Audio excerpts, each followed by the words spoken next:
Real IDs are now being enforced as of this Wednesday. And reporter Spence Breed joins us live in the studio. Now, Spence, you spoke with the Grand Junction Regional Airport. So what has the switch to real IDs been like for them? Well, Hannah, like you said, I talked with airport officials and they say there hasn't been much change for them or their passengers. On Wednesday, airports started requiring passengers to have real IDs.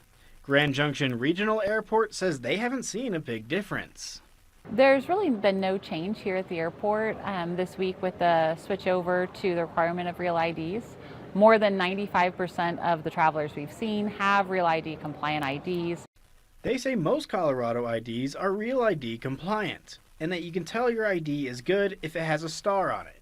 But even if you don't have one, passengers can still fly. For travelers, I don't want them worried about this. When they come to the airport, if they find out when they go to the security checkpoint that their ID is not real ID compliant, they're just going to face a little bit of additional screening. They'll still be able to make their trip successfully. Even with the new regulations, passengers don't need to worry about missing their flight.